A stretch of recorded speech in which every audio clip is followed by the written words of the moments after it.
A truffle is the fruiting body of a symbiotic relationship between the fungus tuber melanosporum, which is known as the black Perigord truffle, and the tree.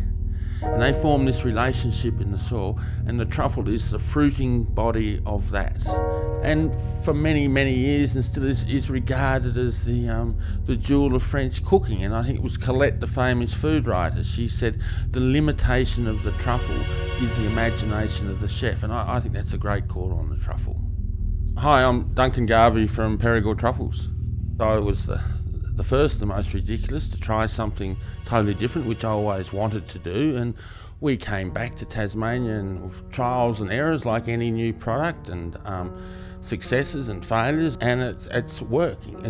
And now we're producing less than 2 hours from Sydney some of the great French truffles of the world, and we're selling them to the great dining rooms and individual households in Australia and to the great dining rooms of the world. And it's a journey, and we keep striving to do what we do better and better.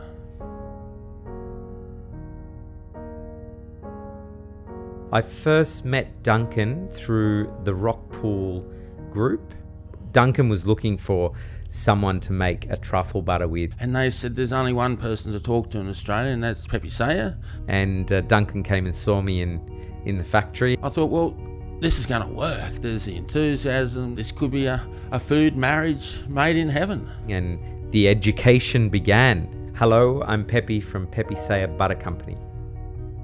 Well, we have specially trained dogs that go out, and we're starting in mid-June, having a look, and the dog will indicate truffle. We'll get down on our hands and knees and smell the soil, which is encapsulating the truffle. It's not quite right, we'll leave it a little bit longer. So when we dig the truffle and we clean it and market it to the great dining rooms in Australia, it's intoxicating, and the perfumes, everything. And it's an exciting thing, and it's totally unlike any other form of agriculture or horticulture.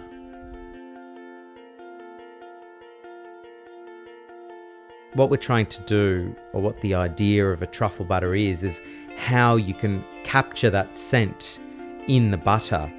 And then to people that don't have access to truffles because they're quite expensive, they can easily get truffle butter that has a high percentage of truffle in it and have a truffle experience.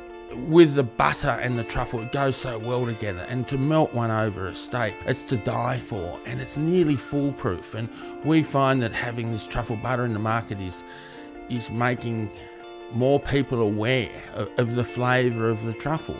The simplicity is key when it comes to making a food or working with truffles in the first place. So when we decided to make the truffle butter, it wasn't about making it complicated, it was simple. Get the Pepe Saya butter, microplane the truffles in, pack it, sell it. Just butter and truffle. To me, it's just undescribable, and it's very difficult to describe the perfume. It's like describing wine, the flavour of wine and the taste of wine. It's a very individual thing and a very subjective thing. I think it's the mystery of the truffle and this heady aroma no one can really explain. You have to have experienced that awesome aroma and headiness to really understand a truffle. And there's a lot of people that I know that still go, I don't get it. Well, you know, obviously you haven't been sniffing the right truffles then. But to me, you know, to smell the soil and the truffle in the ground, it's something really special, and you understand why people have been striving, and the stories and the mystique which we try in encapsulating what we do, and the magic of the truffle.